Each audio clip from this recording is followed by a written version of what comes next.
Seja muito bem-vindo, seja muito bem-vinda. Eu sou a Lara Sellen, advogada consultora sobre gestão legal, planejamento estratégico e sociedade de advogados há mais de 25 anos. Sou sócia da Saren Bertozzi Consultoria e autora de 20 livros sobre gestão legal. Esse é o programa Papo de Sócios dentro do podcast Áudio Legal no Spotify e do canal Mundo Jurídico do Futuro no YouTube. Ele é voltado para advogados e advogadas que querem saber mais sobre o funcionamento de bancas de advogados em todo o país, e o nosso objetivo aqui é falar das transformações pelas quais passam a advocacia brasileira e os impactos para sócios e advogados.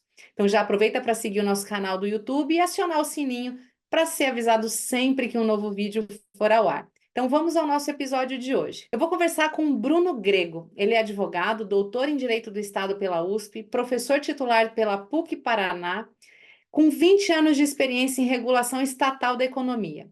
Ele é sócio fundador de Grego Santos Galo Maricato Advogados, que tem sede em Maringá e unidades em Brasília, Belo Horizonte e São Paulo. O Bruno é consultor de empresas formado em administração financeira pelo INSPER e em gestão de riscos pelo IBMI Berlim. Conselheiro de administração treinado em Corporate Governance pela PricewaterhouseCoopers e profissional Cloud Administrator certificado pelo Google. Ele atua como consultor do The Boardroom Consulting Group e foi consultor da ONU no Programa das Nações Unidas para as Cidades. Ele é delegado na terceira Conferência das Nações Unidas sobre Habitação e Desenvolvimento Urbano Sustentável e foi procurador da Fazenda Municipal e professor visitante em destacadas universidades do Brasil e do mundo. Eu já quero agradecer a presença dele aqui no nosso podcast. Estou ansiosa para saber a visão que ele tem sobre a advocacia, o Grego Santos e o futuro da sociedade de advogados. Bruno, seja muito bem-vindo ao nosso Papo de Sócios. Você é um querido amigo que a gente se conheceu em mesa de consultoria, e é o que eu sempre digo, né? A gente começa como cliente, consultor e vira amigo, admirador, e você é uma das pessoas que eu efetivamente admiro profissionalmente. É, E eu quero te dar as boas-vindas e dizer que aqui a gente vai bater esse papo sobre sociedade de advogados, sobre a tua carreira, para você contar tanta coisa, né? Então, a palavra está com você aí para o oi inicial para a nossa turma que está assistindo. Ah, que legal. Obrigado pelas palavras primeiro, né, Lara? É exatamente isso, né? A gente se conhece profissionalmente, depois vai se conhecendo pessoalmente e tudo vai virando carinho e amizade, né? E ainda bem que é pelos melhores motivos, né? Então, quem está aqui assistindo hoje a gente, com certeza é pelos mesmos motivos. Então, sejam muito bem-vindos aí. Obrigado por me receberem. E é isso aí. Eu sempre falo que esse compartilhar aqui, eu não faço mais que obrigação, porque quando eu tinha essas dúvidas, muita gente me respondeu, inclusive você. Então, vamos participar também, né, desse movimento aí. É sempre muito bom, porque hoje, nesse novo mundo, né? Essa nova era da nossa história, que, enfim, está em franca mudança, né? A gente tem condições de chegar na vida das pessoas de uma forma muito mais fácil do que antes. E fato, né? Nós que estamos na estrada aí já há algumas décadas aí na nossa carreira, é, né? O começo foi muito analógico, né? E a gente tem que É, aproveitar esse potencial de disseminação, porque às vezes tem alguém lá do interior que sonha em fazer algo que acha tão difícil e de repente fala, não, não é tão difícil assim, né? Ó, eu segui esse caminho aqui. E uma coisa que eu sempre gosto de perguntar para os nossos convidados aqui do papo é que quem vê o Bruno, né, com um currículo tão recheado de experiências internacionais, experiências acadêmicas, institucionais, dentro da ordem, ONU, entre tantas coisas. Quem vê o Bruno hoje fala assim: nossa, né? Foi fácil para ele. Mas o que eu queria saber é como é que era o Bruno estagiário. Como é que foi isso? Essa fase lá da tua vida, você ainda nos bancos da faculdade, decidindo de tudo um pouco. Como é que era? Olá, eu vou te falar assim, ó, uma curiosidade que eu falo muito pro pessoal. Eu nunca fiz estágio, sabia? Mas eu vou explicar por quê. Eu sempre falo que eu tenho uma visão muito clara sobre como que é o caminho de carreira. Eu sempre falo, ó, carreira acontece. pessoal tem muita necessidade de planejar carreira, né? E eu falo que, principalmente numa profissão como a nossa, a gente não consegue planejar, a gente faz uma gestão de carreira, né? A minha carreira é aquela carreira que ninguém imagina que daria certo na advocacia. Eu sempre fui concurseiro, né? Sempre fui um cara que queria ser servidor público, eu achava besta quem queria advogar, muito menos da aula, né? Então, só que o que é mais importante, eu vejo que são duas coisas aí. Primeiro, é uma abertura sincera, é a gente ter o coração aberto para o que vai acontecer e para ter uma tomada de decisões que seja reflexiva, né? E o segundo é aproveitar os pequenos progressos. Tudo é baby steps, né? Então, eu costumo falar com o pessoal que em 10 anos, quando eu ainda tinha carreira pública, eu passei de teleatendente de companhia pública, que ficava lá o dia inteiro atendendo telefone, a consultor da ONU na Noruega, né? E como que isso aconteceu em 10 anos? Porque foram sempre os pequenos progressos, foi sempre um passinho pequeno, um outro passinho que eu fui aproveitando. Então, acho que um recado bacana para deixar para quem tem vontade de fazer uma carreira na advocacia e construir uma vida que sempre vai para frente é que, como diria a vovó, onde pinga não seca, né? Então, se sempre está andando um pouquinho, está sempre melhorando. No meu caso, quando eu entrei na graduação, em poucos meses eu tomei posse em cargo público, né? Com 17 anos passei em concurso, tive que esperar até os 18 anos para tomar posse. Então, eu sempre fui servidor público e eu sempre quis continuar sendo servidor público. Mas na academia é que eu descobri que, na verdade, o mercado chama, né? E aí, o que eu acho que foi uma grande escola para mim, e é o principal recado para deixar para quem quer construir uma carreira na advocacia, dando soluções e construindo soluções para os clientes e resolvendo problemas, é que a maior escola que a gente tem é justamente onde a gente não acha que vai aprender as coisas, que é do outro lado do balcão, né? Então, uma vez, Lara, eu estava dando aula na pós, e eu estava conversando com uma estudante, e ela falou: professor, tem vontade de advogar. Eu comecei a advogar, né? Não está funcionando muito. Para quem não sabe, eu moro aqui em Maringá, né, no interior do Paraná, e ela é do interior daqui, né? Aí eu falei: escuta, mas o que é que tem na tua região? Ela falou: professor, lá na minha região é muito cítrico. O pessoal planta muito laranja. Eu falei: tá, mas e você conhece alguma coisa disso? Ela falou: não, conheço tudo. Minha família sempre foi dessa área da agricultura e dos cítricos e tal, não sei o quê, e eu já trabalhei muito tempo. Eu falei: mas tá aí, filha, teu negócio é você ser a advogada dos cítricos, não é nem do agro. Por quê? Porque você conhece o negócio, né? Então, quando a gente tem essa visão, por que eu comecei a advogar? Eu comecei a advogar porque eu conhecia como que era a administração pública, depois de ser servidor público durante 12 anos, e o pessoal tinha muita necessidade de lidar com a administração pública, porque é o principal sócio de todas as empresas, né? Tanto do ponto de vista de receita, quem mais recebe o resultado das empresas é a administração pública, via tributos, quanto do ponto de vista da tomada de decisão. Quem determina a maior parte das decisões das empresas é o Estado via regulação. Então, eu vi até um negócio bacana, né, no bate-papo, assim, eu vi hoje uma notícia, você deve ter visto antes de mim, que você é muito mais atualizado, do pessoal falando assim, crescimento econômico no Brasil vai gerar muitas oportunidades para o direito empresarial. Certo? Não, errado.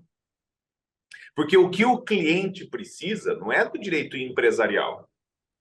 O cliente muitas vezes precisa do direito de família para lidar com a governança dele. O cliente precisa de direito tributário, porque ele não aguenta mais pagar tributo. O cliente precisa de direito administrativo. Então, o fato de eu, por exemplo, ser um cara que construiu uma carreira inteira no direito do Estado e hoje eu só tenho cliente privado da área de tecnologia, que é algo que parece completamente diferente, é justamente o que é aquele balangadanzinho que acaba dando certo, né? Eu acho que é muito assim, o negócio acaba sendo meio aleatório, por isso que é bacana fazer essas conversas.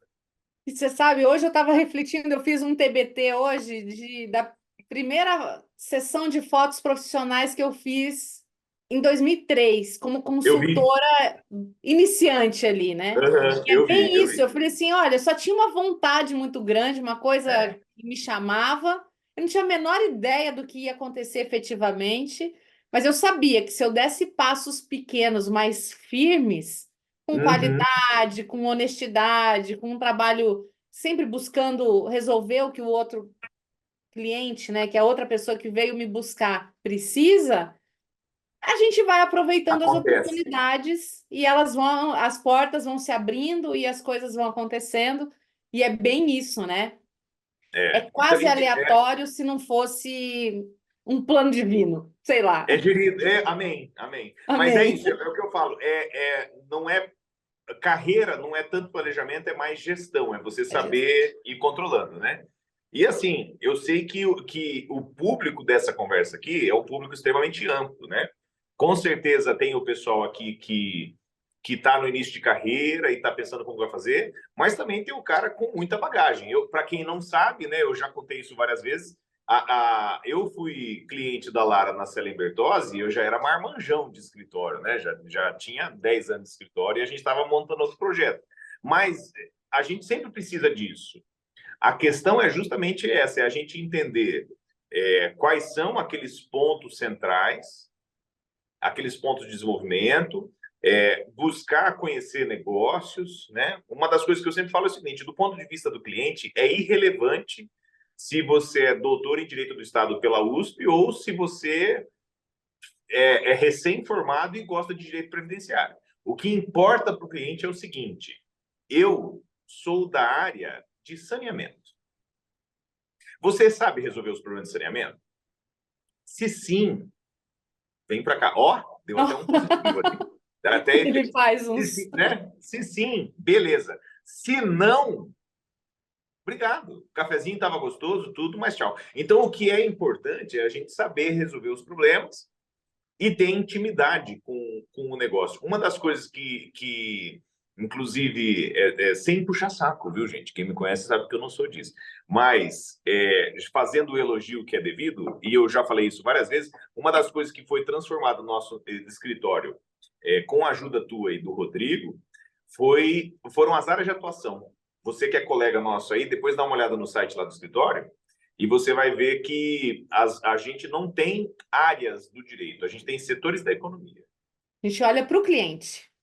Por quê? Porque o que é relevante é o cliente. Ah, Bruno, mas você trabalha com o quê? Eu trabalho com o negócio do cliente. Então, meu cliente é da área de tecnologia, meu cliente são empresas familiares, meu cliente está em setor regulado, trabalha com licitação. É esse cara. Então, eu tenho que atender o que ele precisa, né? E aí, fazendo um bom trabalho, sério, com ética, com tranquilidade, é isso que você falou. Aí o resto acontece. Mas não acontece à toa. Acontece Não, porque e você sabe uma adotou os coisa? fatores corretos para aquilo, né? Uma coisa que eu sempre, e aí eu reputo muito assim, a minha mãe ela é professora, né, na essência daquela professora 100% professora, vocacionada e tal. E ela me ensinou uma coisa que trago para a vida, né? Não perder oportunidades, porque elas passam na frente da gente, às vezes te exige algo a mais, mas você tem que ter esse olhar dentro dessa gestão da carreira, você ter o olho rápido para falar assim, isso é uma Radar aberto. oportunidade. Eu não sei no Isso que mesmo. vai dar exatamente, mas identificar isso e correr Corre. atrás e fazer a sua parte, que aí uma coisa, um tijolo vai se colocando em cima do outro, e quando você vê, você tem uma condição de se apresentar para um cliente, para o mercado, para o que quer que seja, com muito mais segurança, com muito mais autoconfiança mesmo, necessária para fazer um trabalho como o nosso, né? É, E, Bruno, assim, você é um estudioso contínuo, né? Você falou que academia não estava nos teus planos antes, era ser servidor público, ser isso aí. professor, não estava no rol das coisas. É. Mas você é um grande professor e você tem a embocadura, né? Você gosta de sala de aula. A gente estava até conversando antes aqui o quanto que esse contato com alunos é uma coisa tão boa. Sim. Como é que foi essa tua a história tua dentro da academia? Você se forma e como é que começam essas decisões? Mestrado, doutorado, aí você vai subindo esses degraus, né? E como é que foi isso? Também meio que no cheiro, aproveitando a oportunidade? Aí tá vendo como que tudo casa, né? Eu acho que eu nunca te contei isso, Lara. Você sabe que quando eu me formei, Você fez eu aonde? Desculpando te a cortar. graduação É, eu fiz aqui na UEM. Para quem não tá. conhece, é a Estadual do Estadual Paraná, do aqui em Marinho. Maringá. Aham. Quando eu me formei, eu era concursado já, eu era servidor da Copel, que é a Companhia de Energia aqui do Paraná, né? Sociedade de Economia Mista, estável, tudo. Mais uma coisa em comum que a gente tem, né? Exatamente, né? Time bom, time do Paraná é Time time bom. bom das Aí, companhias de energia. aí eu peguei e eu me formei e sempre fui bom de prova, sabe? Então eu passei nesse concurso de procurador na época que não precisava de experiência jurídica. Então eu tinha 20 dias de OAB e eu já era procurador da Fazenda. Aí o que aconteceu? Um dia teve um evento aqui em Maringá que veio o professor Romeu Felipe Bacelar, aí de Curitiba. E aí ele deu uma palestra e tal. Depois eu fui conversar com ele e falei: Ó, professor, meu, é o seguinte, pô, eu sou Bruno, eu tô atuando aí na advocacia pública, gosto bastante. Que dica que o senhor tem para mim de carreira? Ele falou: cara, você está estudando? Eu falei: não. Ele falou: vai fazer um mestrado. Eu falei: tá bom. Mas não fui, né? Porque eu pensava o seguinte, cara, para que eu vou fazer mestrado, né? Não quero dar aula, não tenho interesse nenhum e tal. Não vou. Uhum. E assim foi. Eu fiquei aí uns 3, 4 anos. Depois, teve um evento aí em Curitiba, lá no Parque Barigui. Era um evento do Instituto de Desenvolvimento de Curitiba e tal. E aí eu já fui como palestrante. Aí na mesma mesa estávamos o professor Felipe Bacelar e eu. Aí eu cheguei depois do final e falei: ô, professor Romeu, o senhor não vai lembrar, mas um dia o senhor estava lá em Maringá e eu pedi uma dica e tal. O que o senhor me daria de outra dica aí? Ele falou: cara, eu lembro de você. Ele lembrou, ele falou: eu lembro de você. Ele sempre com aquela camisa curta, né? Ele gosta de camisa de manga curta, cigarrinho assim. Ele falou: eu lembro de você. Você fez aquele mestrado? Eu falei: não, senhor. Ele falou: então você já sabe. Ele virou e foi A embora. dica E eu fiquei continua a com aquilo na mesma. cabeça. Só que sabe o que aconteceu? Eu terminei a graduação em 2007 e eu fiquei 5 anos sem estudar nada, trabalhando e tal, em procuradoria, aquele negócio, mas nada. Aí quis do destino, né? Que eu ganhasse um prêmio em 2010, e aí acabou acontecendo de 2011 eu fazer uma seleção para Que pós foi o lá na USP, Inovari? o Prêmio Novari, Prêmio Inovari, né? Quando eu ganhei o Prêmio Novari era dezembro de 2010. Aí, lá por fevereiro, março de 2011, um professor da USP me ligou. E aí você estava falando, né, que era outro tempo, era mais analógico. O cara ligava e ele não tinha meu telefone, meu Instagram, ele não tinha nada. Não Não fazia existia. videoconferência igual a gente está fazendo agora. Era voz. Aham. E eu tenho essa voz aqui desde que eu tinha 13 anos. Então, ele me ligou, ele devia pensar que era um cara, assim, um veteranão, né? Falou: professor, queria que o senhor viesse aqui na USP dar uma palestra para mim, aqui dar uma aula no mestrado e doutorado sobre o seu prêmio Novar. Falei: professor, vou com certeza. Quando eu cheguei lá, eu vi que ele ficou meio decepcionadão, assim. Mas beleza, fui lá, dei a aula e depois eu falei: professor, eu estava precisando trabalhar, eu estava precisando estudar. O que o senhor me fala? Ele falou: cara, a seleção está aberta aqui, mas não sei não. Enfim, fiz a seleção e eu fiz doutorado. Então, eu tenho a graduação e doutorado. Eu não tenho especialização e não tenho mestrado. Eu fiz doutorado direto. Mas por quê? Porque teve toda uma trajetória entre a graduação e o doutorado que qualquer cara que quisesse uma carreira acadêmica ia falar que a minha carreira ia ser um fracasso, né? Porque quando eu ainda era graduado, tinha a maior parte do pessoal que se formou comigo já era especialista. E tinha dois, três que já eram mestre. Eu era graduado ainda, mas de repente eu já era doutor. O que aconteceu? um dia, essa é muito boa, tá? E eu sempre concurso, concurso, concurso. Aí eu comecei a olhar, pô, meus professores, né? A professora Maria Silva de Pietro era procuradora do município de São Paulo. Foi advogada. Professor Alexandre de Moraes era promotor de justiça, saiu para advogar. A minha orientadora, a professora Odete Medawar, era procuradora do Estado de São Paulo. Saiu, foi advogar. Aí eu falei, gente, mas que negócio é esse? Eu querendo fazer concurso, todo mundo querendo advogar, né? E aí eu fui conversar com o professor Alexandre.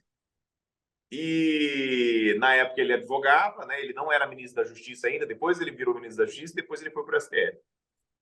E ele, muito cortesmente, ele já era uma estrela, mas ele foi muito cortês, falou: cara, vamos fazer o seguinte, toma esse cartãozinho aqui, vai lá no escritório e vai conversar comigo. Por isso que eu falei no começo que eu tenho o dever de responder, porque quando eu perguntei, ninguém nunca me negou a resposta, né? Eu Uhum. acabei nunca indo no escritório dele, mas só naquele papo ali ele já resolveu para mim. Ele falou: cara, o mercado chama. É por isso que todo mundo sai e vai advogar. Porque quando você constrói uma carreira acadêmica sólida, você acaba tendo essa demanda. E dito e feito, eu comecei foi fevereiro de 2012, eu comecei o doutorado. Em setembro, eu abri o escritório. Porque eu não tinha mais como não abrir o escritório. Porque eu chegava aqui em Maringá, o pessoal falava: porra, Bruno, fiquei sabendo que você está fazendo doutorado na USP, cara. Dá um Me parecer nesse atende, caso aqui. aonde que eu vou? E aí é aquilo que você chama da advocacia científica, né? De Uhum. pegar e fazer um trabalho muito técnico. Sempre foi isso. Então, assim, o meu caminho com a academia foi esse. Quando eu estava fazendo doutorado, eu ainda não tinha intenção de dar aulas. Mas aí teve um concurso para professor na PUC. E, e aí PUC eu fiz esse Paraná. concurso. E aí eu fiz esse concurso, passei, bem disputado até, né? E passei para direito tributário, que era uma matéria que eu trabalhava muito, mas não gostava da técnica, né? E acabou virando a disciplina que eu mais trabalho até hoje aí na academia. Inclusive, eu estava hoje dando um treinamento sobre tributação de municípios para o Poder Legislativo, várias câmaras de vereadores. Até por isso que eu estou de terno, viu, gente? Que eu não venho de terno mais no escritório. Mas é Não, o mas tipo você de tem coisa uma que toga ali atrás que eu tô tem. vendo. Aqui, ó. Quanto antes eu aposento essa danada aqui, ó. E Deixa o ela tá paletó fica bonita, ela tá pendurado. fazendo uma figuração boa ali. Você viu, né? Não Agora é? sim, tá desse jeito aí. Aí eu sou muito formalista, então quem eventualmente me conhece aí sabe, eu adoro as formalidades, né? E eu faço. A última vez que eu fui no TJ deve ter sido. Não, foi com certeza em 2019. Antes da Depois pandemia. da pandemia, nunca mais. E aí, sustentação oral Tá é aqui. tudo online. Mas eu faço sustentação oral online de BR. Isso eu acho que é legal, né? São alguns cuidados aí da tua liturgia, né? De não Exatamente. esquecer qual é o teu papel. O fato de você estar na tua sala familiar, onde você toma seu café, onde você bota o seu pé em cima da mesa, mas esse É, momento tem que ser respeitado, né? Então, isso. muito legal, assim, são muitas coisas, né? Só para a gente não perder a chance, Ah, o que que era o Inovare que você ganhou? Qual era o teu projeto? é o seguinte. Olha as oportunidades. Estou citando sua mãe, tá? Quando eu fiz o concurso para procurador, eu entrei e eu era recém-formado, não entendia nada, né? Aí um dia caiu aqui, é muito arborizado, todo mundo sabe disso. E aí caiu uma árvore em cima de um monte de carros. E aí o pessoal perguntou para mim: Ô, Bruno, o que a gente faz? Cara, a culpa é de quem? Não, foi nossa mesmo. A gente não dá manutenção nas árvores, ele cai direto. Ah, é. Tá bom. E a gente tem alguma documentação disso? Vixe, tem, cara. O pessoal, inclusive, já tinha pedido protocolado aqui para tirar essa árvore e a gente não tirou. Tá bom. E o que eles estão pedindo de orçamento aí é justo? Se a gente deve e o preço é justo, paga. Na minha cabeça, cara recém-formado, era a única lógica de justiça, de execução de justiça. E aí eu sempre fui um cara de processos, de gestão, de governança. Não que eu gostasse disso, mas eu fui treinado nisso na Copel. Então, aí eu criei um processo, fiz um fluxograma, fiz um regulamento para esse programa de transação extrajudicial. E aí começamos a fazer transação. O que aconteceu foi que em 2 anos eu zerei a fila de precatórios do município. O negócio tomou uma proporção tão grande que o município só resolvia as coisas com transação e economizou uma grana doida. Por quê? Transação são concessões mútuas, né?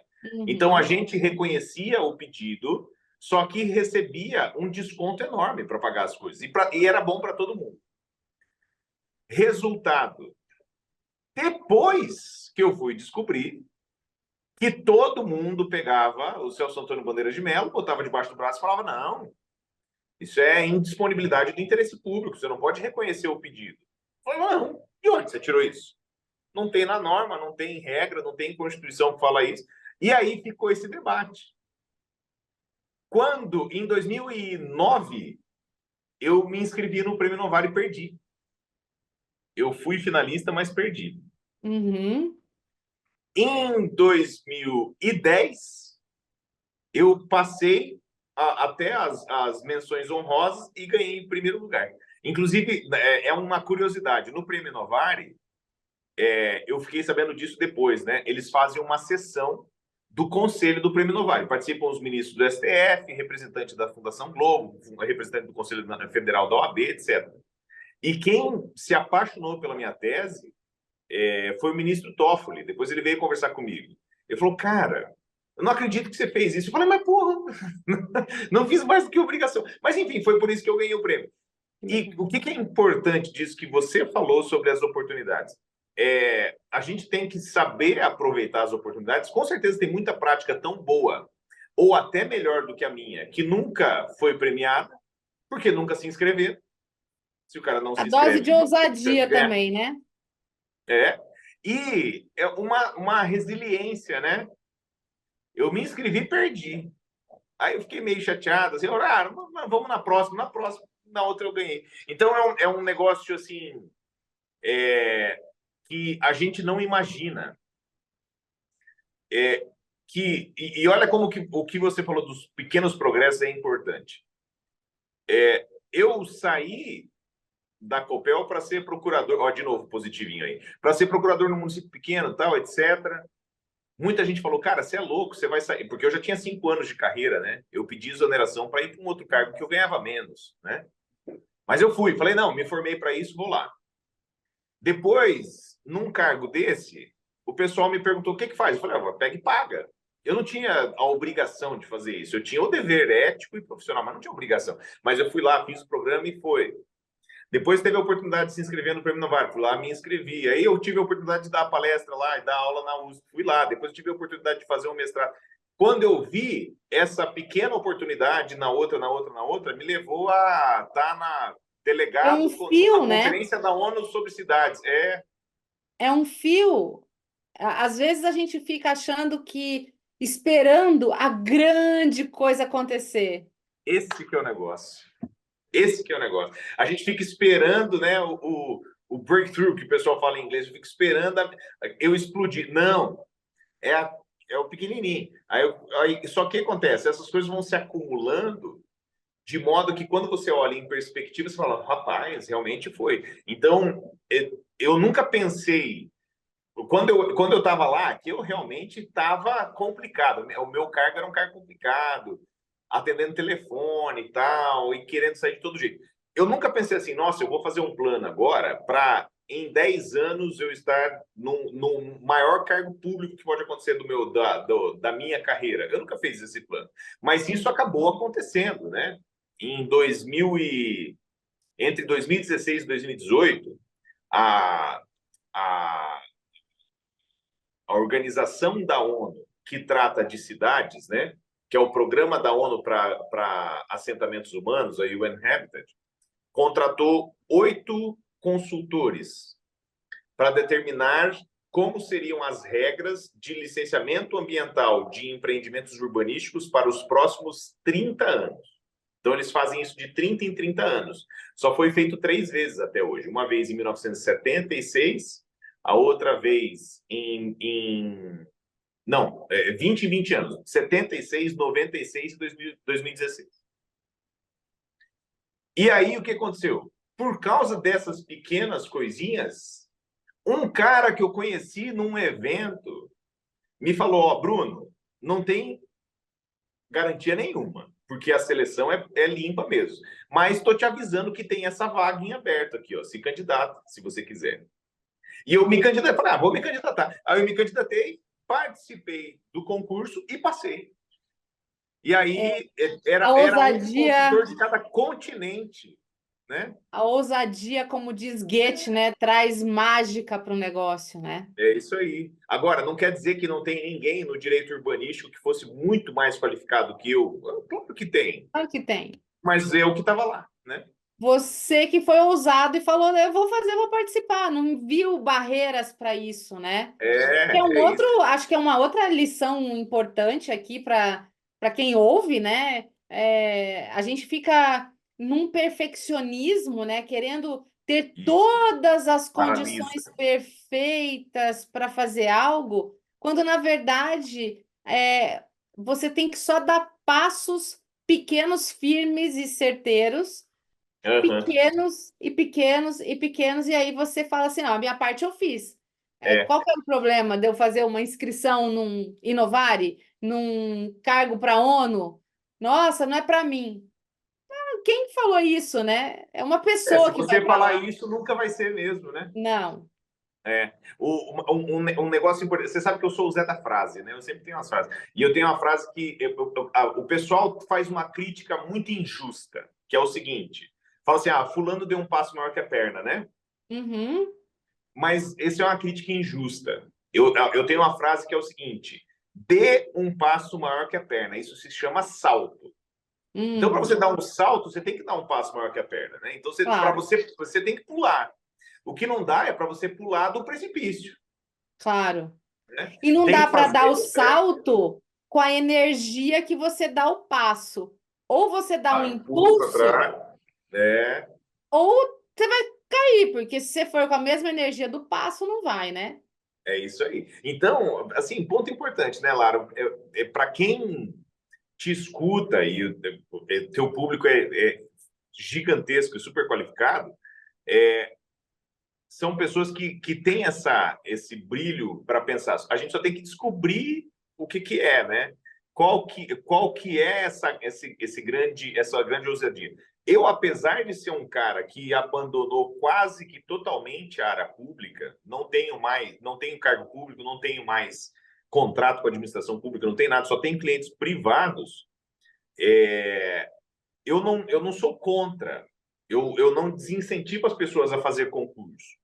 Mas eu digo o seguinte, faz o concurso. Só que se algum dia você sentir que não é aquilo mais, tenha a coragem de pedir exoneração, É isso.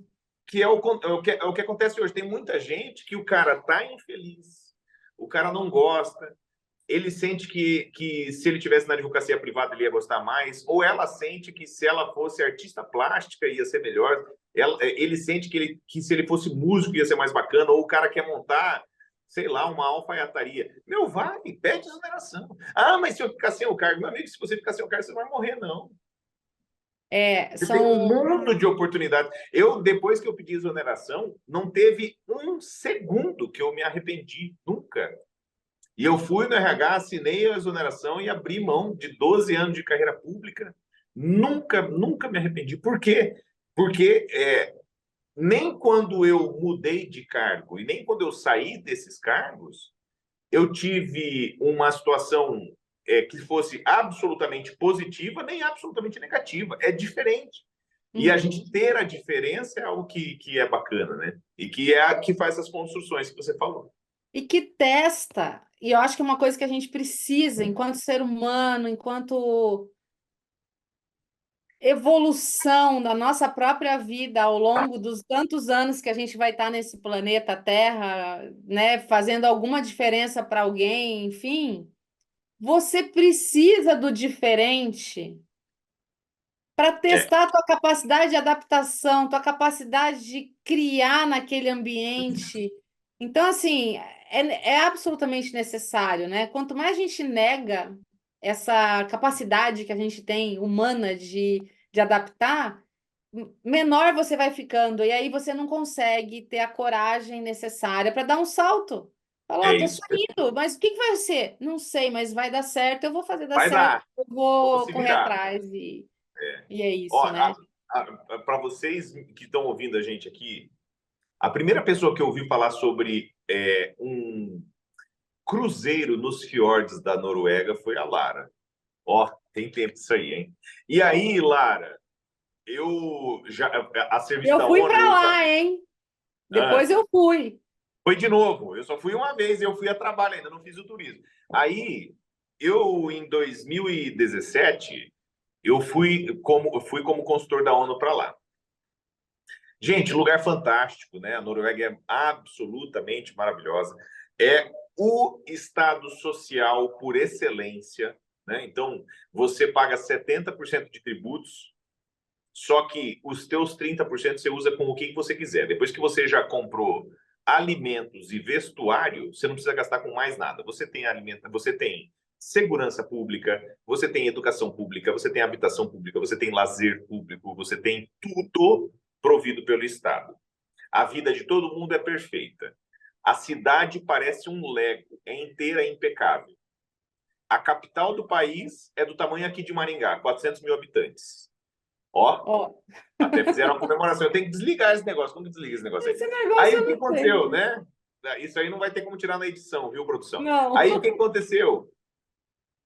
Eu estava lá na Noruega e eu descobri que o maior índice de suicídio do mundo é Oslo. Por quê?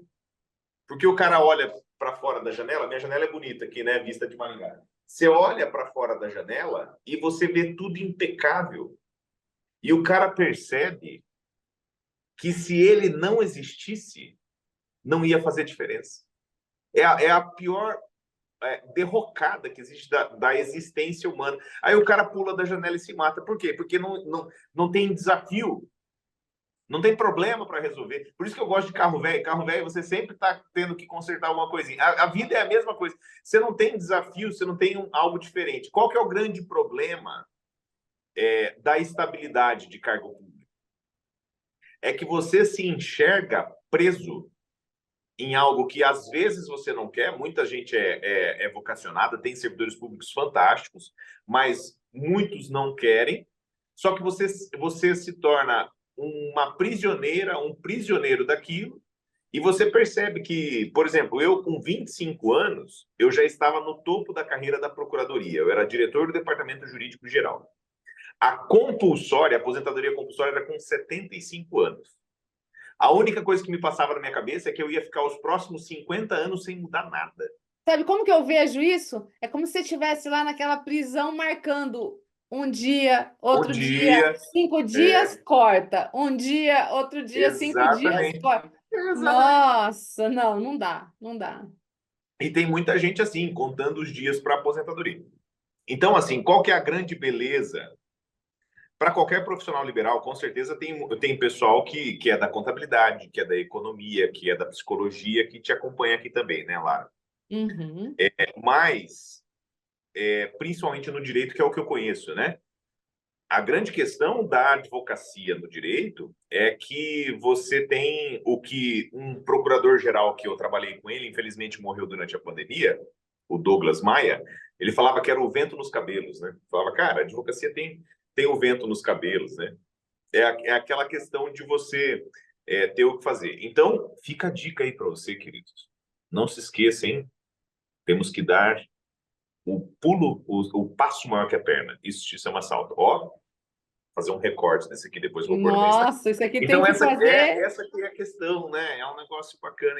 E assim, uma das nossas propostas aí, Lara, é falar sobre isso, sobre o autodesenvolvimento. E eu acho que o autoconhecimento é muito importante para isso, né? A gente saber também que que muitas vezes tem um sonho da família para nós, tem um sonho dos pais para nós, tem um sonho do cônjuge para nós, às vezes tem um sonho até dos filhos para nós. Mas a gente tem que saber que às vezes, se aquilo não é para nós, ou se é, ou se não sei se vai ser ou não, vai lá, testa, depois a gente...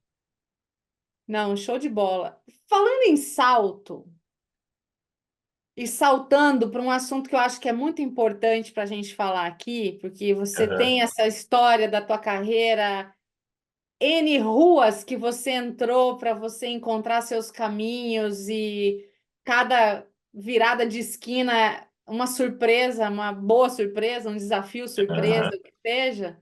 Como é que fica o salto para a sociedade de advogados?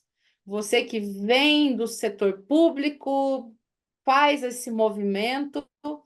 Lá a gente não precisa ser sócio de ninguém, porque você está Isso. dentro de uma estrutura. E aqui você precisa ter sócio, senão você não cresce, senão você não consegue avançar. Como é que é a sociedade, Bruno? Como é que funciona na tua cabeça estar com outros colegas que não são família, que não são colegas, né, que se unem? Como é que é isso para você? Ô, Lara, você sabe que eu sempre falo o seguinte: eu tenho muito mais, não é mais, é muito mais ex-sócio do que sócio, né? Então, Eu e eu tenho sei. bastante sócio hoje, eu tenho 14 sócios, mas eu tenho muito mais ex-sócio do que sócio. Eu já tentei tudo o que era possível até chegar num ponto que, para mim, hoje é o ideal, né? Eu tenho sócios absolutamente fantásticos, e num contrassenso prata da casa, né? Em que a gente construiu uma carreira, construiu um acordo de sócios. Inclusive, você me ajudou muito com isso na época, Cláudia também, ao ponto que a gente criou uma regra em que se alguém que entrou ali como sócio de serviço, cumpriu uma carreira como júnior, como pleno, como sênior, e chega a cuidar de uma parte relevante do resultado do escritório, essa pessoa tem o direito de mudar, inclusive, a marca do escritório. E mesmo que não tenha sido pedido, eu fiz isso. Então, hoje, por exemplo, eu tenho um cara aqui que é absolutamente fantástico, né? O Gabriel Maricato. E eu e a Andréia Galo, a gente, inclusive, está em processo agora já da alteração do contrato social do escritório, que vai para Grego Santos, Galo, Maricato. E já foi Grego Santos e um monte de coisa. Mas o que é muito importante a gente ter a ajuda correta, né? Eu já tive a tua ajuda muito com isso. Uma das pessoas que me ajudou muito em relação a isso, eu não sei se eu já falei isso para ele, foi um grande amigo meu, o Paulo Leonardo Casagrande. É um cara de São Paulo, que ele é daqui de Maringá, mas eu conheci ele em São Paulo, a gente fez doutorado juntos.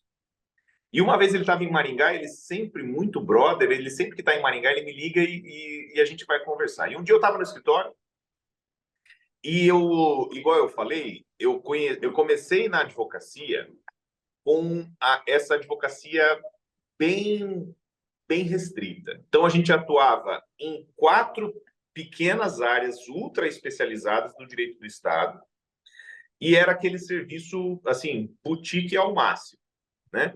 Tinha 5 pessoas na equipe, e dessas 5, uma era estagiário e a outra era a secretária. Então, era realmente um negócio muito restrito. Qual que é a grande vantagem? A vantagem é que você tem uma estrutura muito enxuta e não tem que dar satisfação para ninguém, né? E você tem uma valorização muito grande dos honorários. Então, eu sempre tive um honorário muito valorizado. Algo que eu aprendi, inclusive, na Austrália. Eu fui em 2013 dar aula na Católica lá da Austrália, que é a UNDA. E entre isso, eu aproveitava, era um programa financiado pelo Rotary Internacional, e aí eu aproveitava para fazer work experience em escritórios de lá. Trabalhei com um monte de gente de lá, fiquei 3 meses lá. E nesse período que eu fiquei lá, eu perguntava muito como que o pessoal cobrava honorários. E o cara falou, por hora. Era óbvio para eles. E aqui a gente não... Então, uma das coisas que eu sempre fiz foi isso e sempre funcionou muito bem. Só que qual que é o problema? Quando você chegou no limite das horas para vender e não tem como vender mais horas suas, ou você aumenta o valor, o que tem um cap, você não consegue passar daquilo, ou você se contenta com um montante. e vira escravo do negócio, evidentemente. Então, eu cheguei num ponto que eu trabalhava aí fácil 80 horas por semana. Só na universidade eu tinha 30 horas. E eu vou parar Ó, de fazer festa aqui para ver se eu não vejo. Então, só na universidade eu trabalhava 30 horas.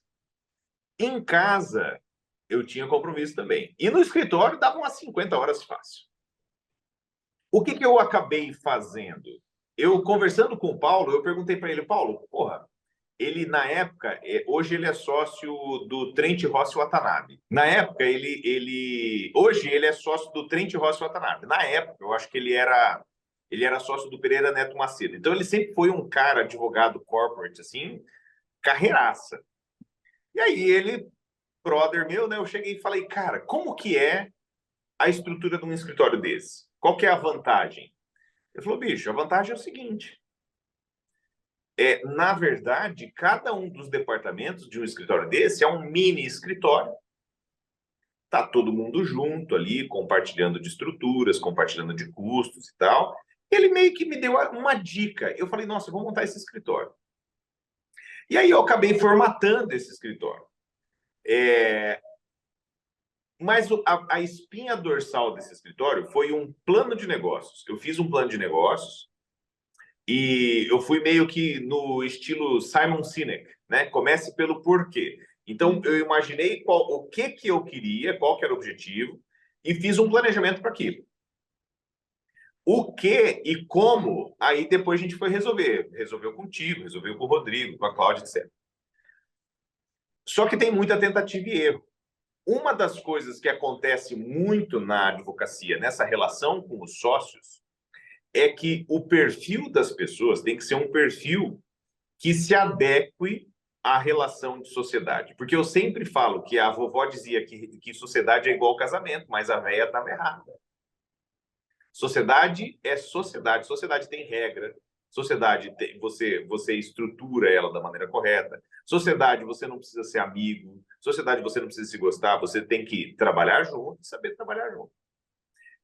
Então, o que sempre foi positivo das minhas sociedades é que sempre teve uma regra muito sólida e essa regra sempre resolveu o problema. Então, eu já tive muito problema com sócio, problema simples, problema grave, problema de ruptura, problema de spin-off. A gente teve há pouco tempo aí problema de spin-off no escritório. Qual que é a grande vantagem? Um suporte muito grande em tecnologia. Então, aqui, pouquíssimas pessoas têm um controle grande do negócio, é muito pouco alguém tem um controle grande do negócio. Eu sempre falo o seguinte, que felizmente ou infelizmente, ninguém é insubstituível, né? Então, tirando quem faz relacionamento com o cliente, no nosso escritório hoje, a gente consegue, das 18 horas de um dia até as 8 do outro, substituir qualquer advogado, qualquer profissional. Já tive a necessidade de fazer isso. Então, eu acho que a grande questão é essa, é a gente saber que precisa realmente ter uma estrutura profissional. A advocacia é um negócio, não deve ser mercantilizada. É isso que o pessoal confunde. Então, o que nós, advogados, advogadas, não podemos é mercantilizar a profissão. Então, a nossa profissão tem uma dignidade diferente, que é uma dignidade constitucional, que vem do fato de sermos a tripa da justiça. Então, quem realmente conduz a força da justiça é a advocacia, que é, então, uma parte do exercício da soberania estatal. Agora, isso não pode fazer com que a gente queira trabalhar de forma amadoresca ou de forma caritativa. É um negócio que precisa ter sustentabilidade. Se a advocacia não tiver sustentabilidade, vai chegar uma hora que você não vai ser advogada mais, você não vai ser advogado mais. vai fechar o E isso escritório. vem de planejamento, vem de regras, vem de estruturação. Eu acho que o que é a principal dica, tá, Lara? E qual que sempre foi a função que eu fiz, que eu cumpri?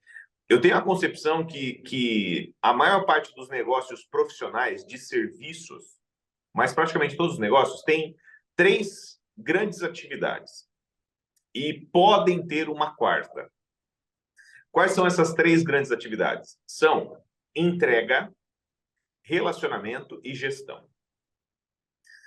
Para você que é advogada, advogado em início de carreira, que está trabalhando sozinho, né? E está pensando em ter uma sociedade, pense no seguinte: você não consegue realizar com excelência as três atividades tudo ao mesmo tempo. Eu calculo no chute, né? Rule of thumb, como diria os ingleses, então completamente na percepção de que 30% do nosso tempo num escritório a gente utiliza para relacionamento. Desculpe, para entrega. Então, 30% do tempo você vai. Eu gosto de contencioso? É uma petição, é uma audiência, é uma sustentação oral. Eu gosto do consultivo? É um contrato, um parecer, uma reunião com o cliente, etc. Tá? Outros 30% a gente tem que investir na gestão, que é o que eu vejo, como dado aula 10 anos na graduação, eu vejo que é a grande ilusão do pessoal do recém-formado na graduação.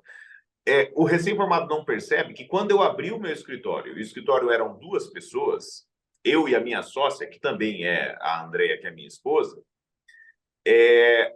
quem que tinha que lavar o banheiro? Era a gente. Quem que fazia café? Era a gente. Quem tinha que pagar a conta? É a gente. Quem tem que pintar a parede porque lascou? É a gente. Então, isso o pessoal acha que virou advogado, advogada, e vai ficar aqui trabalhando no Projude e tal, e alguém está fazendo tudo em volta. Então, você tem que ter pelo menos 30% do tempo de gestão do negócio. Seja gestão operacional, seja gestão tática, seja gestão estratégica, que é pensar o cenário, planejar transformações e alocar recursos.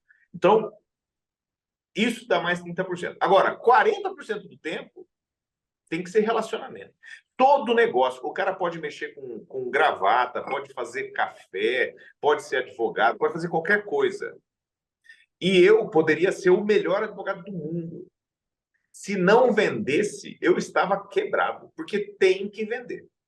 Você tem que ter relacionamento, você tem que gerar demanda, você tem que criar parcerias, você tem que ter bons amigos, você tem que ter alguém para desabafar, você tem que ter tudo isso. Então, no meu cálculo, 40% do tempo, ou seja, é a maior parcela, não é mais da metade do tempo, mas das três parcelas é a maior. Você tem que fazer com relacionamento. E qual que é a melhor maneira que eu vejo para você conseguir fazer essas três tarefas de uma maneira que leve à excelência? Divisão de tarefas. E não tem como você dividir tarefas sozinho. Então, por isso como que eu enxergo, Lara? Que é muito importante na advocacia você ter uma relação de sociedade. Não estou falando nem, gente, a pessoa jurídica da sociedade de advogados. Se você trabalha como pessoa física, já saiba que você com certeza está errada, você está errado, pelo simples fato de que você só acha que tem economia porque está sonegando tributos, né? Então, falando como professor de tributário, se você tem o escritório como pessoa física, não tem problema nenhum, mas toda a sua receita tem que pagar 27,5% de imposto sobre a renda, mais 5% de ISS-QN, mais 20% de contribuição previdenciária, só aí já deu 50 e tantos por cento. Então, saiba que sai mais barato ter a sociedade, né? Fecha parênteses. Mas, sem falar nisso, mas falando na relação sociedade, você ter sócios é você ter pessoas para quem você pode, com quem você pode compartilhar a responsabilidade dessas três atividades, da entrega, da gestão e do relacionamento, como se fosse você mesmo fazendo. E isso só se faz com sócio. Não tem como você fazer com o empregado, não tem como fazer com o associado. O pessoal usa muito o contrato de associação como se fosse associação, mas é mais uma burla ao vínculo de emprego, né? Você precisa ter pessoas que realmente são donos. Qual que é a grande beleza? Ainda por cima, estamos numa profissão que, como é profissão intelectual, nos permite ter sociedade simples. E a sociedade simples pode ter um sócio de serviço, basta saber estruturar bem, em que você pode admitir aí sócios e sócias que têm uma certa flexibilidade de entrada e saída. Então, eu vejo que isso é o ideal. Agora, eu ainda tenho um objetivo, que como eu falei, pode ser que tenha uma quarta atividade. São pouquíssimos escritórios de advocacia Eu diria que aqui em Maringá é o nosso e mais uns dois no máximo, e se for juntar no Paraná aí não chega a 10, né? Que são aqueles escritórios que têm uma quarta atividade, que é a construção de reputação, que é aquele sócio que trabalha para criar uma reputação internacional, é o sócio que é uma referência daquela área do ponto de vista da literatura, e que isso é que traz a demanda, né?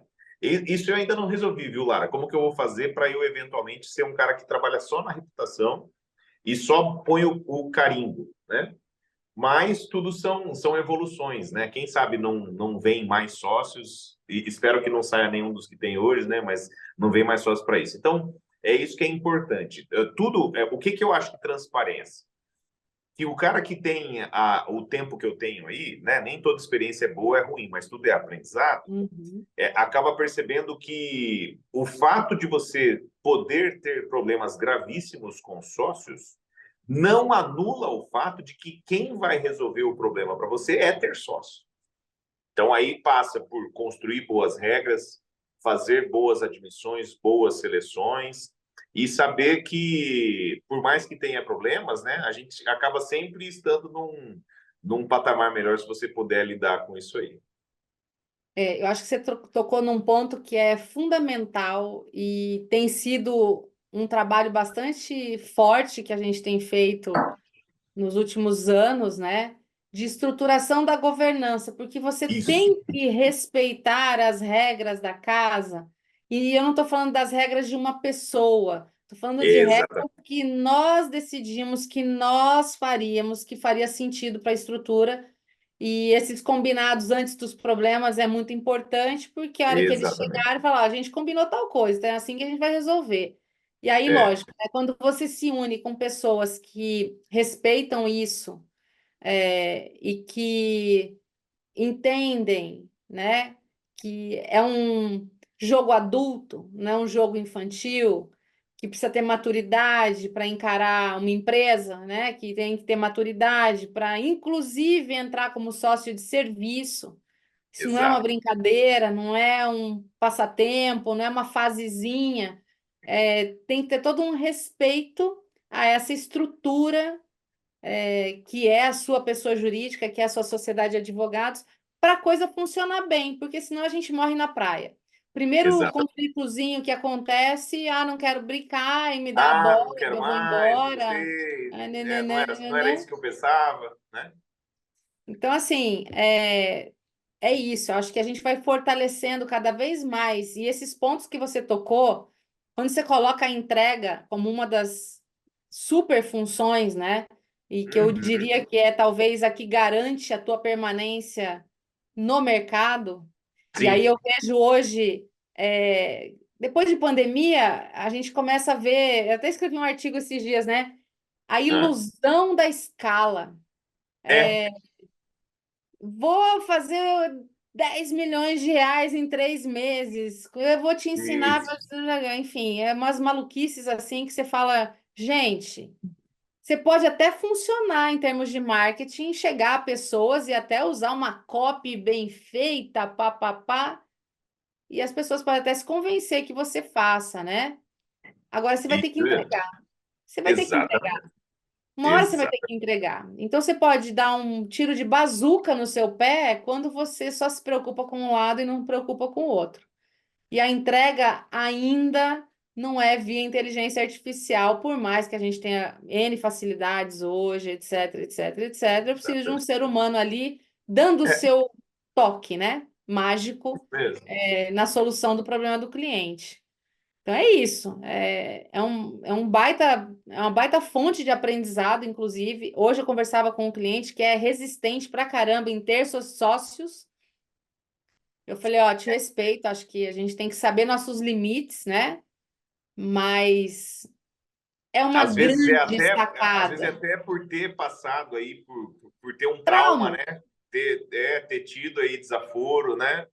outras Acontece. pessoas, mas cada CPF é um. Então, se você faz o seu dever de casa na proteção da sua sociedade, um bom acordo, reuniões regulares, divisão de tarefas, né? Bem E claro, né? distribuição meritocrática do dinheiro, né? Porque para não ficar, Exato. eu sou o dono, enfim, você tem maiores chances e é só na convivência que a gente se transforma como pessoa também. Eu também tenho que ter uma reunião difícil pela frente para aprender que hora que eu vou falar, que horas que eu É, não vou falar. Como que eu me seguro em prol de algo maior que a gente tem, né? exatamente. Como que eu Esse encaro tema isso é no negócio, né? apaixonante e eu acho que a gente só segue adiante com outras pessoas. Até porque, né, Bruno? Eu te conheci com 28, né? É, Era mais ou menos isso, né? Era exatamente. menino ali, né? Começando toda a tua história, começando com tanta É, carreira, com tanta bagagem, 28, 30, 32, por ali. não, As mas é isso décadas mesmo. passam, né? É uns Então, 28, às vezes até uns 27. Né? quando a gente entende a dinâmica das décadas, você fala, tá, toda essa construção, toda essa genialidade, ou a forma de eu fazer, que é muito minha, que eu criei, o meu Aham. jeito, com meus conhecimentos, por que que isso tem que acabar quando eu decidi parar? É, isso Ou aí. quando Deus me parar? Porque é a única certeza que a gente tem, né? Então, sem sócio, Exatamente. você não faz sucessão. Então, Isso aí. é E isso. aí que é a questão. A gente tendo uma visão muito clara sobre como que tudo isso funciona do ponto de vista organizacional, né? E entendendo que a gente precisa trazer essas experiências que são também de outras áreas, assim, da atividade produtiva, né, para a nossa experiência profissional, isso acaba sendo algo que faz com que transforme postura, igual você falou, né? Eu gosto muito de pensar em quais são os ambientes para aprender. E, e aí, quem está ouvindo a nossa conversa até agora já deve ter visto que eu procuro as lições no lugar que tiver. Uma vez, eu estava conversando com um grande amigo meu, Marco Musi, que na época a gente não era amigos ainda. Ele era cliente, né? E depois ele se tornou um grande amigo. A gente realmente tem uma relação muito próxima. Somos até sócios, inclusive, em negócio. E quando eu estava conversando com ele, aquele bate-papo, tal, veio para o escritório e ele saiu de um escritório muito grande, que era o escritório que advogava para ele. Aquele negócio que você falou da ilusão da escala. Ah, dezenas de sedes, não sei quantos. Não quer dizer que esteja errado. É diferente. E veio para o meu escritório, que era aquele negócio muito profissional, mas com um cuidado muito próximo ali da alfaiataria. Aí eu perguntei para ele, falei, ô Marco, por que você saiu do escritório XYZ e veio para cá, cara? Porque eu preciso aprender isso, porque aí eu tenho um posicionamento de relacionamento para trazer mais gente. Ele falou, cara, e a gente tava tomando vinho. Ele falou, ó, lá eles me vendem uma taça dessa aqui, ó, Cristal Boêmia, 12% de chumbo. Eles me cobram um copo de vidro, daquele mais ou menos assim, ó, copo Santa Maria. E eles me entregam um copinho de café sujo, amassado e jogado no lixo. O que você faz é que você cobra a taça de cristal. Você vende a taça de cristal e você entrega a taça de cristal. E essa frase que ele falou assim de uma maneira completamente informal e na piada ali que a gente estava tomando vinho, eu escrevi na proposta de valor do Canvas do escritório, que é a automação apagou as luzes, vou ter que Tá acender de novo, vendo? que é a coerência entre o valor entregue, o valor vendido e o valor cobrado. Já vou repetir isso aí, porque eu vou ter que falar na luz. Coisas da vida com tecnologia, né? Deu É isso 19 mil aí. horas no escritório, o escritório apagou tudo e falou, ó, vou embora. Então, isso que ele falou ali no clima o clima jocoso ali desse momento que a gente estava curtindo, tomando um vinho, é algo que é tão importante, tão pungente, tão forte, que a gente colocou na proposta de valor do Canvas do escritório, que é a coerência entre o valor vendido, o valor cobrado e o valor entregue. Então, isso é algo que é mantra para nós. Então, a gente vende um valor altíssimo, a gente cobra um valor coerente com isso e a gente entrega um serviço que, inclusive, ele é tão compatível que caracteriza o over-delivery da maneira como você quiser. A gente entrega, inclusive, muito mais. E é isso que faz com que a gente tenha uma consolidação de relacionamento com os clientes, né? Porque o negócio funciona exatamente dessa maneira. O negócio funciona de modo a que a gente possa sempre ter uma retroalimentação de todo esse processo em que a gente consiga ir se consolidando e igual a gente começou a conversa, né? Há quase uma hora aí já, de ir acumulando essas camadas para que isso realmente, quando você olha lá depois, você fala, nossa, igual você falou, né? No andar das décadas, você olha e fala, caramba, construímos mesmo, né? Então, essa é uma questão aí que é muito importante. E, mais uma vez, esse é o tipo de coisa que a gente só faz coletivamente. É possível você fazer grandes coisas sozinho, sozinha? Claro que é. Mas o sacrifício pessoal, né? A insustentabilidade, a instabilidade, o amadorismo, eles são insuperáveis se você trabalha sozinho, sozinha, né? Você precisa de pessoas que tenham a mesma paixão e que tenham o mesmo interesse e a mesma vontade que você. E isso a gente faz quando a gente tem outros donos, né? Aquilo que o pessoal fala no empresariado de, mas o meu colaborador tem que ter dor de dono. Dor de dono, quem tem é dono. É dono. Então faz o cara ser dono, né? É isso aí. Nossa, e assim, honestamente, já passou quase uma hora e eu ficaria conversando com você aqui muito, né? Que nosso papo assim E enrola. Eu eu, queria te fazer N perguntas, tipo, você ainda continua tocando Take Five na central do escritório lá da. o, Claro, né? Lógico, né? com certeza. Mil A gente coisas, né, mudou para Bruno? Acho que a gente mudou para um prédio inteiro próprio aqui, e aí eu tive mais espaço para fazer o boteco do escritório. E aí a gente tem lá, tem o bar e o nome é Take Five Lounge, né? eu E sei. assim, Maravilhoso. agora hoje em dia com automação ficou tudo melhor ainda, né? Você chega lá e fala, ok, Google, né? Play Take Vamos Five. tomar um café, né? Já solta.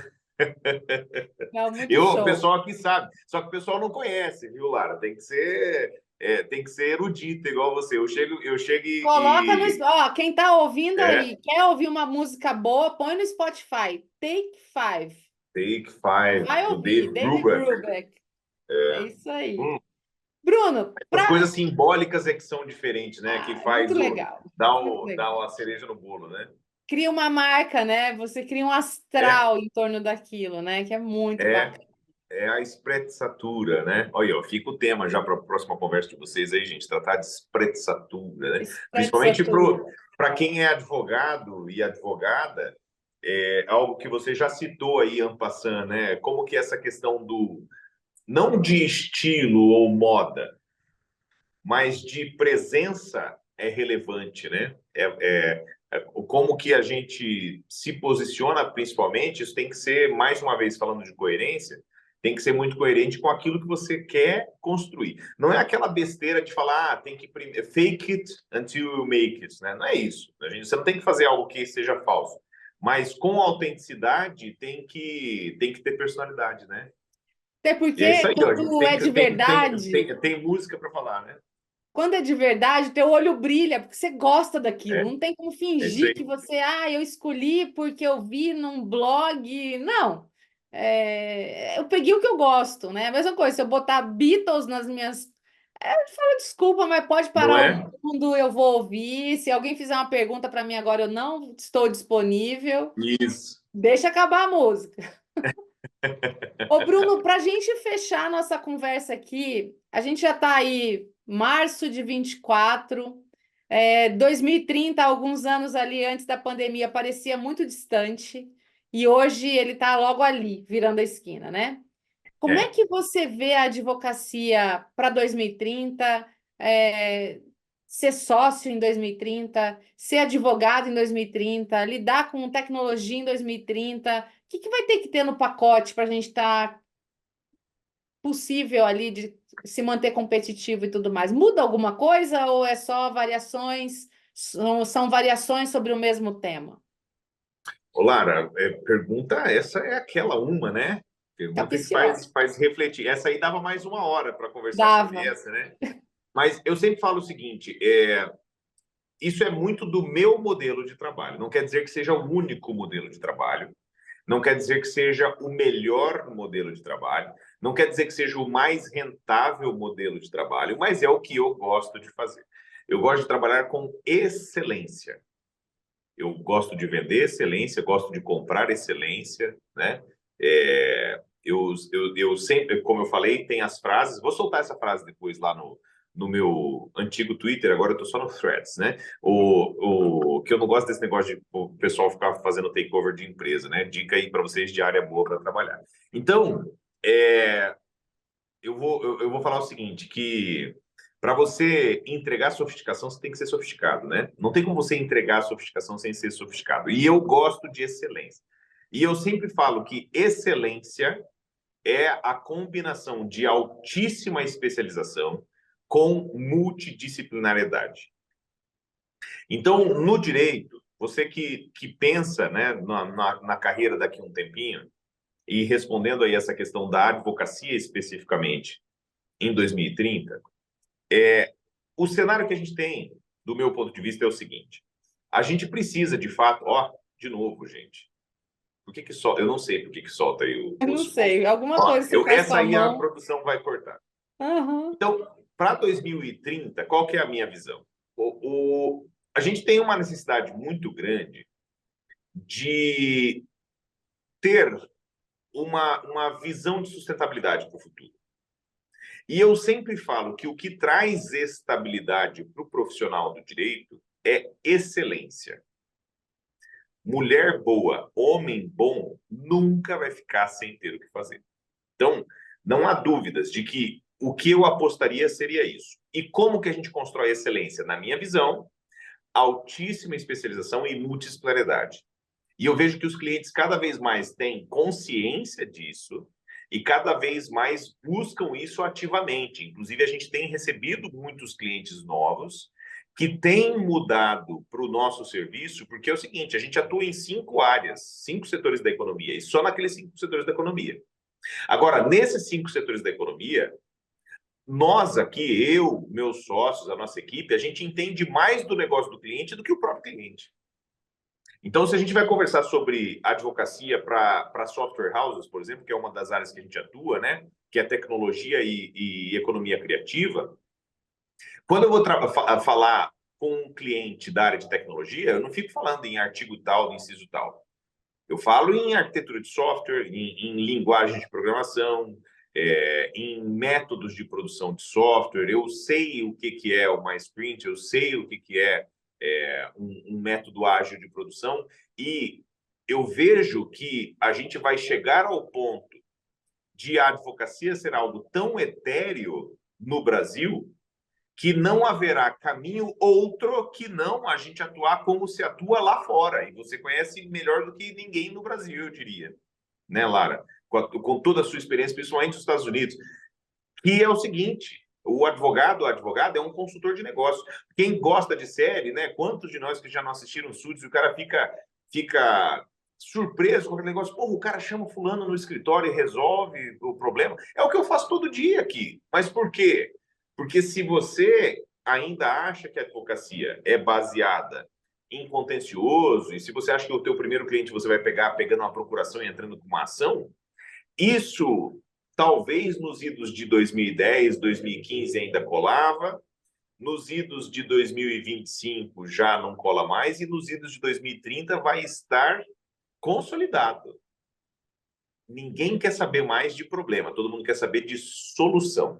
Então, a advocacia, principalmente hoje, em tempos de coisas que são assim fugidias, né? Por exemplo, inteligência artificial, daqui a pouco não é inteligência artificial mais, agora é robótico, não é mais. A gente não sabe qual que vai ser o problema de 2025 ou de 2030.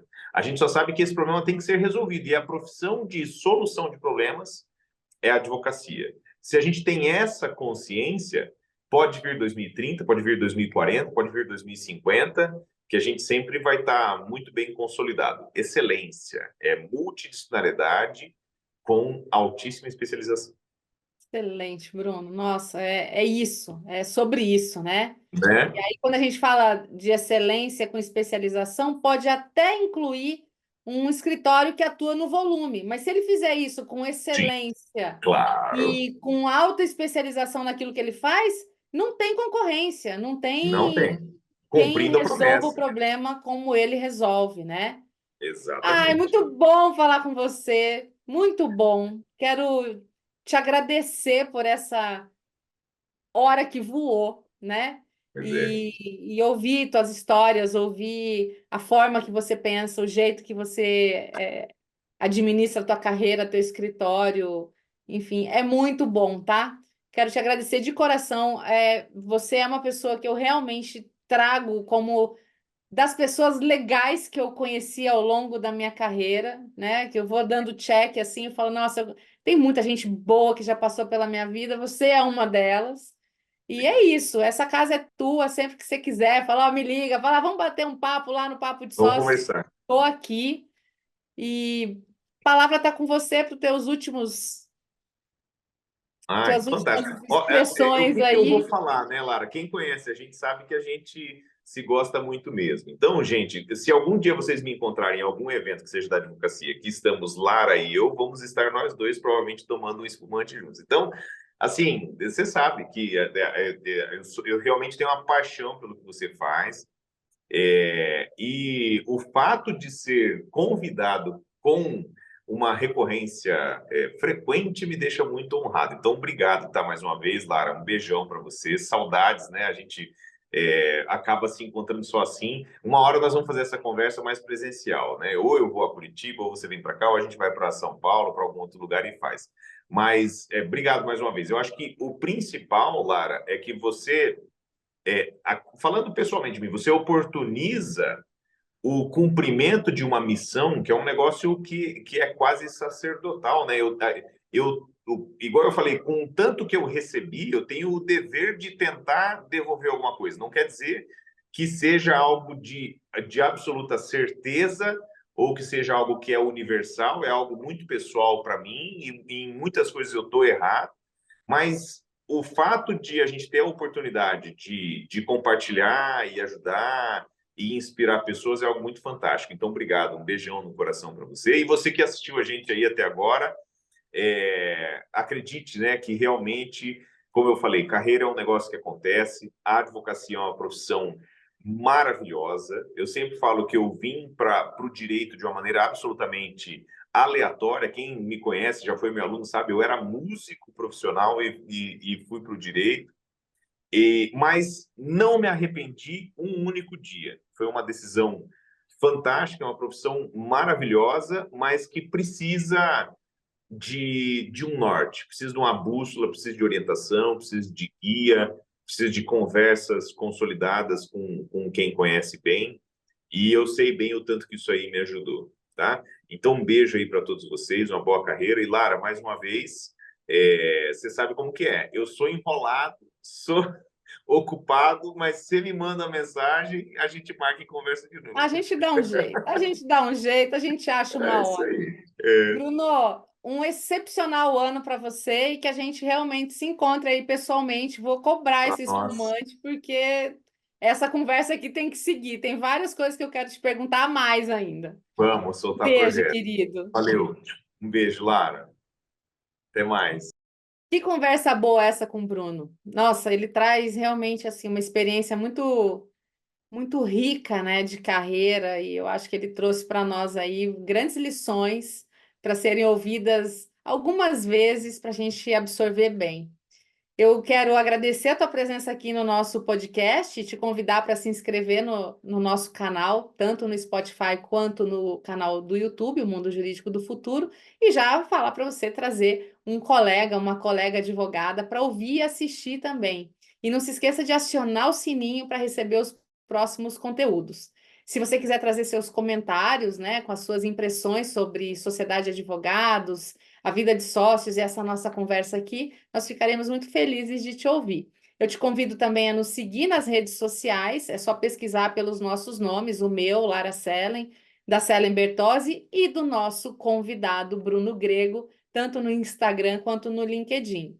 No próximo episódio, nós conversaremos com mais um sócio fundador ou sócia fundadora, então acompanhe os próximos programas e então até a próxima.